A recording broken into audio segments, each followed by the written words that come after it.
Well, now music lovers across the world are today mourning the passing of the Jamaican reggae star Jimmy Cliff.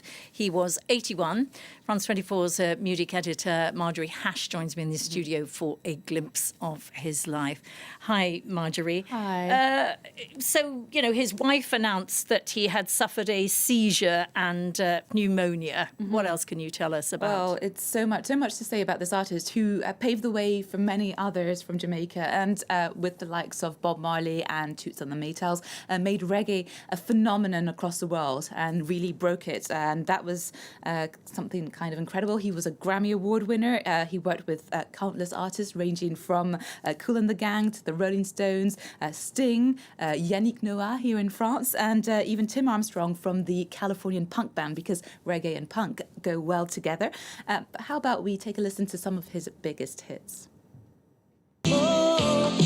Reggae night, we come together when the feeling right. Reggae night, and we'll be jamming till the morning light. Here is that rainbow I've been praying for.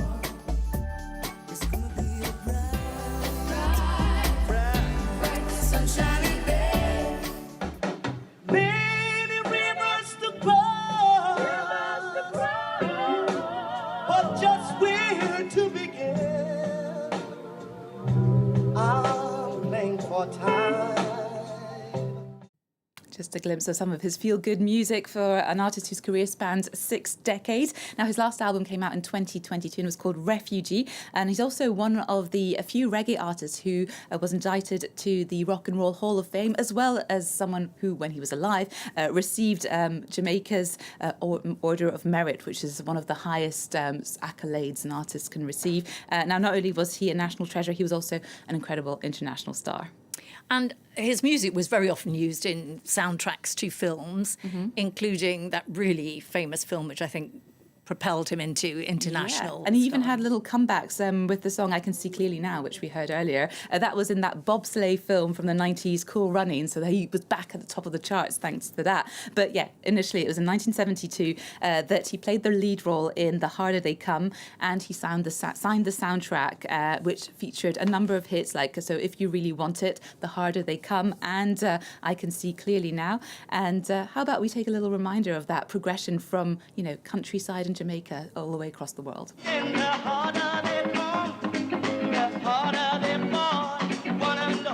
The film that almost pushed Jimmy Cliff into the mainstream.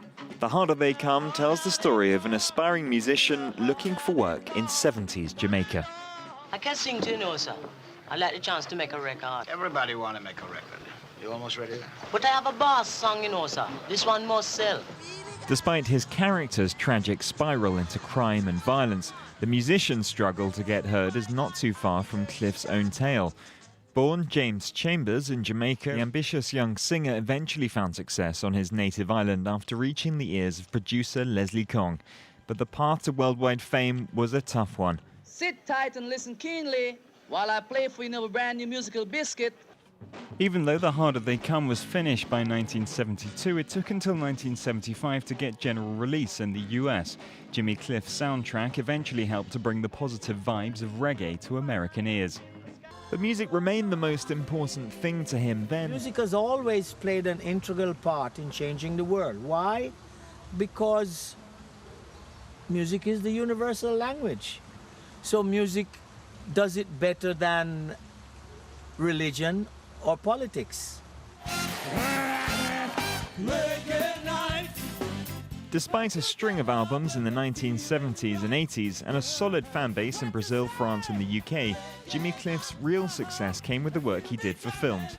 In 1993, his cover of Johnny Nash's I Can See Clearly Now for the film Cool Runnings was an international hit, followed by a version of Hakuna Matata from the Lion King soundtrack in 1995.